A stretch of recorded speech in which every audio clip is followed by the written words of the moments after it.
വിശുദ്ധ പൗലോസ് റോമാക്കാർക്ക് എഴുതിയ ലേഖനം അദ്ധ്യായം 9. ഇസ്രായേലിൻ്റെ തിരഞ്ഞെടുപ്പ്.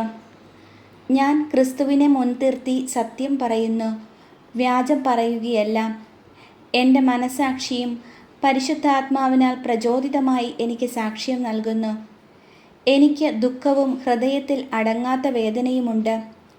വംശമുറയനുസരിച്ച് തന്നെ എനിക്കുറ്റവരായ സഹോദരങ്ങൾക്ക് ഉപകരിക്കുമെങ്കിൽ ശപിക്കപ്പെട്ടവനും ക്രിസ്തുവിൽ നിന്ന് വിച്ഛേദിക്കപ്പെട്ടവനുമാകാൻ ഞാൻ ആഗ്രഹിക്കുന്നു. അവർ ഇസ്രായേൽ മക്കളാണ്. പുത്രസ്ഥാനവും മഹത്വവും ഉടമ്പടികളും നിയമത്തിൻ്റെ അവകാശവും ശുശ്രൂഷയും വാഗ്ദാനങ്ങളും അവരുടേതാണ്.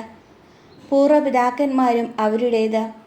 ക്രിസ്തുവും വംശമുറയ്ക്ക് അവരിൽ നിന്നുള്ളവൻ തന്നെ. അവൻ സർവാധിപനായ ദൈവവും എന്നേക്കും വാഴ്ത്തപ്പെട്ടവനുമാണ്. ആമേൻ. ദൈവത്തിൻ്റെ വചനം ഒരിക്കലും പരാജയപ്പെട്ടിട്ടില്ല. എന്തെന്നാൽ ഇസ്രായേൽ വംശജരെല്ലാം ഇസ്രായേൽക്കാരല്ല. അബ്രാഹത്തിൻ്റെ സന്തതിയായതുകൊണ്ട് അവരെല്ലാം മക്കളായിരിക്കണമെന്നില്ല. ഇസഹാക്ക് വഴിയുള്ളവരായിരിക്കും നിന്റെ സന്തതികളായി അറിയപ്പെടുക. അതായത് വംശമുറയ്ക്കുള്ള മക്കളല്ല ദൈവത്തിൻ്റെ മക്കൾ, പ്രത്യുത വാഗ്ദാനപ്രകാരം ജനിച്ചവരാണ് യഥാർത്ഥ മക്കളായി കണക്കാക്കപ്പെടുന്നത്. വാഗ്ദാനം ഇതാണ്: ഒരു നിശ്ചിത സമയത്ത് ഞാൻ വരും, അന്ന് സാറായ്ക്ക് ഒരു മകൻ ഉണ്ടായിരിക്കും. മാത്രമല്ല, നമ്മുടെ പൂർവ്വപിതാവായ ഇസഹാക്ക് എന്ന ഒരേ ആളിൽ നിന്ന് റെബേക്കായും കുട്ടികളെ ഗർഭം ധരിച്ചു. എന്നാൽ അവർ ജനിക്കുകയോ നന്മയോ തിന്മയോ ആയി എന്തെങ്കിലും പ്രവർത്തിക്കുകയോ ചെയ്യുന്നതിന് മുമ്പ് തന്നെ അവൾക്ക് ഇപ്രകാരം അറിയിപ്പുണ്ടായി: ജ്യേഷ്ഠൻ അനുജൻ്റെ സേവകനായിരിക്കും. ദൈവത്തിൻ്റെ തിരഞ്ഞെടുപ്പിൻ്റെ ലക്ഷ്യം പ്രവർത്തികൾ മൂലമല്ല, അവിടുത്തെ വിളി മൂലം തുടർന്നു പോകേണ്ടതിനാണ് ഇത് സംഭവിച്ചത്. യാക്കോബിനെ ഞാൻ സ്നേഹിച്ചു, ഏസാവിനെയാകട്ടെ ഞാൻ വെറുത്തു എന്നാണല്ലോ എഴുതപ്പെട്ടിരിക്കുന്നത്. അപ്പോൾ നാം എന്തു പറയണം? ദൈവത്തിൻ്റെ ഭാഗത്ത് അനീതിയുണ്ടെന്നോ? ഒരിക്കലും അല്ല. എനിക്ക് ദയ തോന്നുന്നവരോട് ഞാൻ ദയ കാണിക്കും, എനിക്ക് അനുകമ്പ തോന്നുന്നവരോട് അനുകമ്പയും എന്ന് അവിടുന്ന് മോശയോട് അരുളി ചെയ്യുന്നു. അതുകൊണ്ട് മനുഷ്യൻ്റെ ആഗ്രഹമോ പ്രയത്നമോ അല്ല, ദൈവത്തിൻ്റെ ദയയാണ് എല്ലാത്തിൻ്റെയും അടിസ്ഥാനം.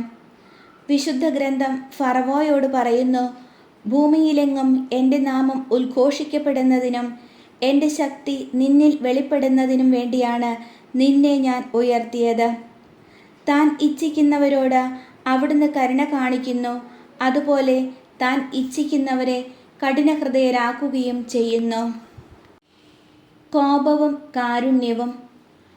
അപ്പോൾ നിങ്ങൾ എന്നോട് ചോദിച്ചേക്കാം, അങ്ങനെയെങ്കിൽ അവിടുന്ന് എന്തിനു മനുഷ്യനെ കുറ്റപ്പെടുത്തണം? അവിടുത്തെ ഹിതം ആർക്ക് തടുക്കാൻ കഴിയും? ദൈവത്തോട് വാഗ്ദാനം നടത്താൻ മനുഷ്യ, നീ ആരാണ്?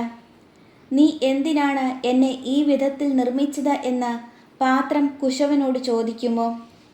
ഒരേ കളിമൺ പിണ്ഡത്തിൽ നിന്ന് ശ്രേഷ്ഠമോ ഹീനമോ ആയ ഉപയോഗത്തിനുള്ള പാത്രങ്ങൾ നിർമ്മിക്കാൻ കുശവന് അവകാശമില്ലേ? ദൈവം തൻ്റെ ക്രോധം വെളിവാക്കാനും ശക്തി അറിയിക്കാനും ആഗ്രഹിച്ചുകൊണ്ട് നശിപ്പിക്കപ്പെടാൻ വേണ്ടി നിർമ്മിച്ച ക്രോധപാത്രങ്ങളോട് വലിയ ക്ഷമ കാണിച്ചെങ്കിൽ അതിലെന്ത്? അത് താൻ മഹത്വത്തിനായി മുൻകൂട്ടി തയ്യാറാക്കിയിരുന്ന കൃപാപാത്രങ്ങൾക്ക് വേണ്ടിയുള്ള തൻ്റെ മഹത്വത്തിൻ്റെ സമ്പത്ത് വെളിപ്പെടുത്താൻ വേണ്ടിയാണ്. യഹൂദരിൽ നിന്ന് മാത്രമല്ല, വിജാതീയരിൽ നിന്ന് കൂടിയും വിളിക്കപ്പെട്ട നമ്മളും ആ പാത്രങ്ങളിൽ പെടുന്നു. അവിടുന്ന് ഹോസിയ വഴി അരുളി ചെയ്യുന്നത് പോലെ, എൻ്റെ ജനമല്ലാത്തവരെ എൻ്റെ ജനം എന്ന് ഞാൻ വിളിക്കും, പ്രിയപ്പെട്ടവളല്ലാത്തവളെ പ്രിയപ്പെട്ടവളെന്നും. നിങ്ങൾ എൻ്റെ ജനമല്ല എന്ന് അവരോട് പറയപ്പെട്ട അതേ സ്ഥലത്ത് വെച്ച് ജീവിക്കുന്ന ദൈവത്തിൻ്റെ മക്കൾ എന്ന് അവർ വിളിക്കപ്പെടും. ഇസ്രായേലിനെ കുറിച്ച് യേശയ്യായും വിലപിക്കുന്നു: ഇസ്രായേൽ മക്കളുടെ സംഖ്യ കടലിലെ മണൽ പോലെയാണെന്നിരിക്കലും അവരിൽ ഒരു ചെറിയ ഭാഗം മാത്രമേ രക്ഷിക്കപ്പെടുകയുള്ളൂ. എന്തെന്നാൽ കർത്താവ് ഭൂമിയുടെ മേലുള്ള വിധി അന്തിമമായി ഉടൻ തന്നെ നിർവഹിക്കും. യേശയ്യ പ്രവചിച്ചിട്ടുള്ളതുപോലെ സൈന്യങ്ങളുടെ കർത്താവ് നമുക്ക് മക്കളെ അവശേഷിപ്പിച്ചില്ലായിരുന്നെങ്കിൽ നമ്മൾ സോദോം പോലെ ആയിത്തീരുമായിരുന്നു, ഗൊമോറോയ്ക്ക് സദൃശരാവുകയും ചെയ്യുമായിരുന്നു. വിജാതീയർ പ്രാപിച്ച നീതി. അപ്പോൾ നമ്മൾ എന്തു പറയണം? നീതി അന്വേഷിച്ചു പോകാതിരുന്ന വിജാതീയർ നീതി, അതായത് വിശ്വാസത്തിലുള്ള നീതി പ്രാപിച്ചു എന്ന് തന്നെ. നിയമത്തിൽ അധിഷ്ഠിതമായ നീതി അന്വേഷിച്ചു പോയ ഇസ്രായേലാകട്ടെ ആ നിയമം നിറവേറ്റുന്നതിൽ വിജയിച്ചില്ല. എന്തുകൊണ്ട്? അവർ വിശ്വാസത്തിലൂടെയല്ല, പ്രവൃത്തികളിലൂടെയാണ് അന്വേഷിച്ചത്. ഇടർച്ചയുടെ പാറമേൽ അവർ തട്ടി വീണു. ഇതാ, തട്ടി വീഴ്ത്തുന്ന കല്ലും ഇടർച്ചയ്ക്കുള്ള പാറയും സിയോനിൽ ഞാൻ സ്ഥാപിക്കുന്നു. അവനിൽ വിശ്വസിക്കുന്നവർക്ക് ലജ്ജിക്കേണ്ടി വരികയില്ല എന്ന് എഴുതപ്പെട്ടിരിക്കുന്നു.